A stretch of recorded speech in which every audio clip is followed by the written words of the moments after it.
Flour. Who would have thought that a few weeks ago flour would have been in such short supply? And together with, I imagine, most of you, I am currently confined in my home due to the COVID-19 outbreak. So I've been trying to find things to amuse myself and to do. I have a couple of radios, you may have seen some of my previous videos, that I need to look at, but I thought I'd go back to baking. I haven't done baking for a long time. And when I went to the local supermarket to actually find some flour, I found that it was one of those items that everyone was buying. Toilet rolls, tissues, hand sanitizer, everything was all gone. But I was a bit surprised to see flour gone. Anyway, we are very lucky where I'm living to have a local bakery. It's just down the road, and it's called Bakers of Bath. And I phoned them up thinking they'd be shut, and they said, "How can I help you?" And I said, "I'd like some white, strong bread flour, please." And she said, "How much do you want?" Ah, amazing. So I went down expecting to see it in packets, so she put some back for me. But what actually they had for me was bags of this strong white bread flour, all bagged up, and some fresh yeast to go with it. So I thought, what could I do better than to make a simple baking video? It cheers me up, it's something to do. So, but I do apologise for those of you who like baking and who can't get hold of this stuff. I believe it is now coming back into the shops. I went down to my local Lidl yesterday on my one-day shopping trip that I'm allowed, and they did have self-raising flour and plain flour on the shelves again. Couldn't find any strong white, but no doubt that'll be in soon. What I'm going to do in this video is make some scones. I'm going to make a loaf again, but you've seen all my other videos on making loaves, and I thought this time I would make some scones, or scones, however you pronounce it. Now they are a bit notorious to do, because if you over knead the bread and do stuff like that, they don't rise very much, they're very thin. But this is a Paul Hollywood recipe, which I've got, and he recommends some various methods of actually incorporating the dough and the flour, and so that it doesn't actually go flat. So, and one of the recommendations he has is not to use ordinary plain flour, but to use strong white bread flour. So that's what I'm going to do in this video, and let's hope they all turn out all right. So thank you for watching, and let's get on with it. First of all, of course, some thorough hand washing. Plenty of antibacterial soap, and wash thoroughly. Taking my watch off. It's always good to have your watch off when you're baking, because all sorts of things underneath it. So lots of this. Water's a wee bit hot at the moment, just cool it down a bit. So there are the 6 ingredients. We have our strong white bread flour, that's 500 grams of that. We have 2 medium eggs, which I'm going to beat. We have 5 teaspoonfuls of self-raising flour. We have some 250 mils of full-fat milk, and the butter, which is 80 grams of unsalted butter. Have I missed anything out? Oh yes, the caster sugar. So that's 80 grams of caster sugar. So there are the ingredients. I've also preheated the oven to 220 degrees C, which is gas mark, what's 220? Gas mark 7. So it's quite a hot oven, and I've already got a baking tray in there to heat up. So let's get started, and let's make these scones. First job is to add the butter, softened butter, to the flour, and then to rub it in until it comes into sort of a bread crummy texture. So that's all got to be rubbed in. This is a hands-on thing here. to make it into a nice crummy texture. So make sure you've got it all incorporated into there. Doesn't take too long to do. Make sure the butter is not too soft, and also make sure it's not too hard either, just to get it into a nice crummy constituency. There, it's going fine now, so you don't have any lumps of butter left in it. Once you've done that, make it sort of a breadcrumb type of mixture. Now I've got to add the sugar, the eggs, and the baking powder. So let's get this all in. It's coming nicely now. 2 medium eggs, lightly beaten.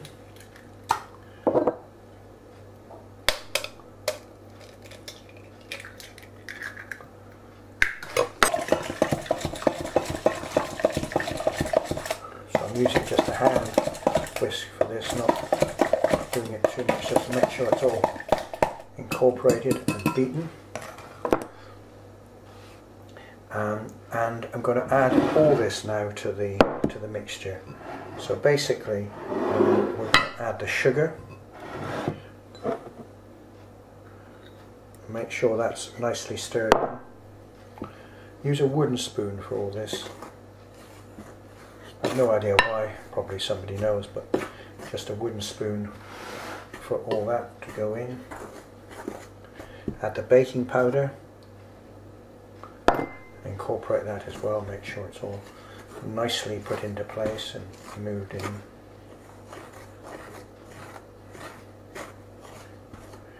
And then the eggs.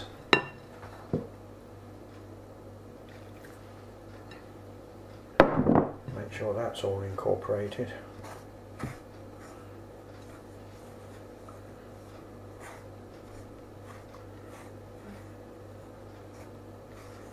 Make sure you've got it all in and everything is getting there.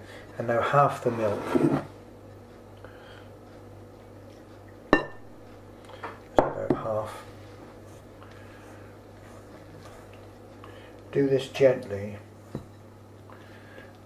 just to make sure you're getting everything incorporated, but don't be too rough for it. With it, just get it nice and gently in there.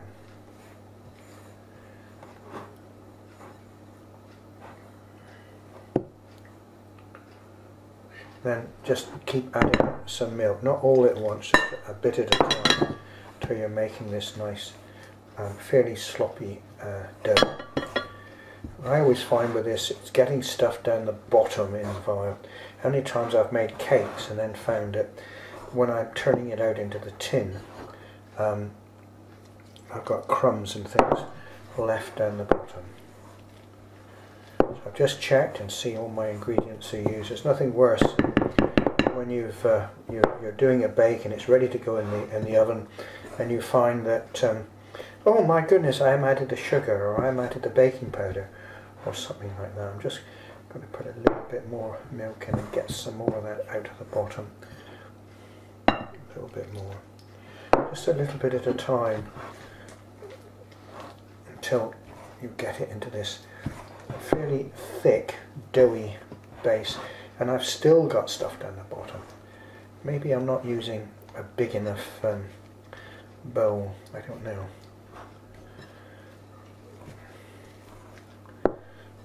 But it is becoming a pain to get that in. Maybe I'll put the last of the milk down the bottom. I think that's probably done it now. Right. When you first remove the dough from the basin, it's going to be very, very sticky. Now, scone purists will say you should always do this bit by hand, by pushing it out by hand to get the nice rough texture on the top, and then only end up with the roller later.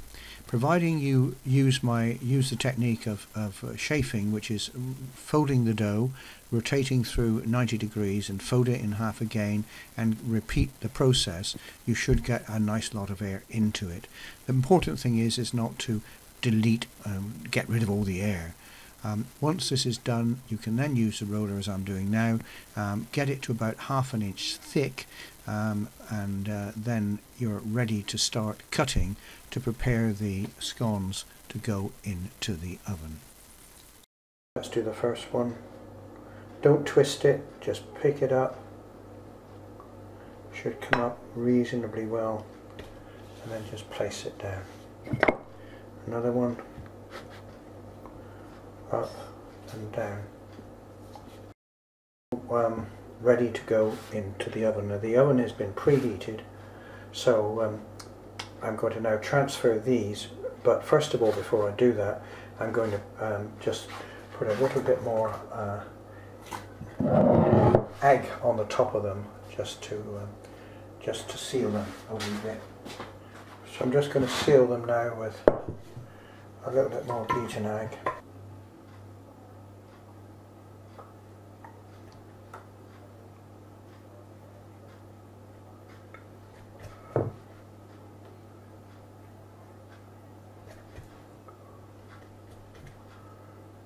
So that's my 15 scones all ready to go into the oven. So that's the next step. Now we need to place the scones in the oven at gas mark 7 and cook for 15 minutes or until golden brown. Opening the oven door.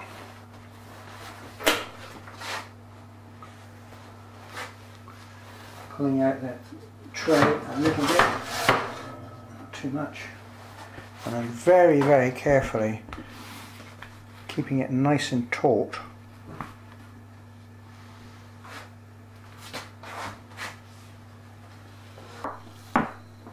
Placing them in the oven. Well, that's just over 15 minutes. Not the prettiest looking scones I've ever seen in my life, but they have risen. They are brown nicely on the top, and there's 15 of them. So I guess, yes, could have done better. Shape is a bit misshapen, but it all comes down to the taste. Well, there you go. Not the most beautiful scones I've seen in my life, but they're out the oven. They've cooled a little bit, so I think the proof now is actually going to be in the tasting. So here we are. There are the scones. So I'm going to put them there. I'm going to choose a very misshapen one and cut it, and let's see how it tastes. Ooh, cuts really well. Let's have some butter on it. Now normally you should have jam and cream, but I haven't got any cream. I'm not likely to get to the shops, not likely to get to the shops either to get any, and I don't suppose I've got any if I got there. So there's the butter. Now, in the time-honoured way, let's put some jam on it.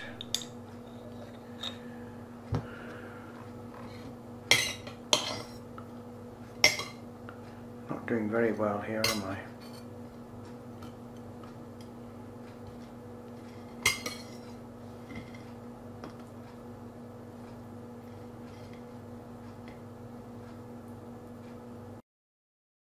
So there's the finished product, all ready to eat. I must admit, apart from the shape, they do look rather nice.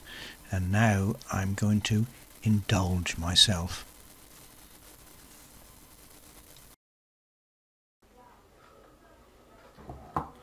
Well, that's it for this afternoon. The baking activity has certainly filled up my afternoon. It's kept me occupied and gave me something interesting to do. It's just fortunate I was able to get hold of flour. It should be back in the shops again fairly soon, I would think.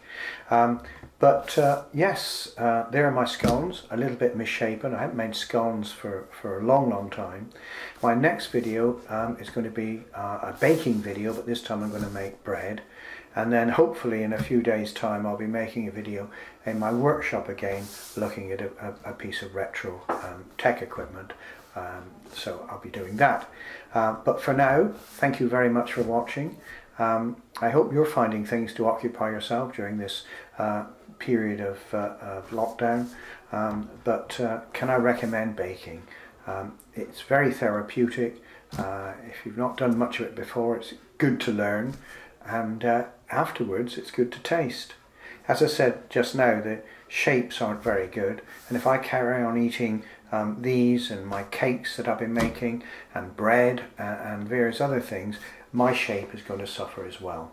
But never mind, providing we're keeping safe, keeping well and keeping happy, that's all that counts.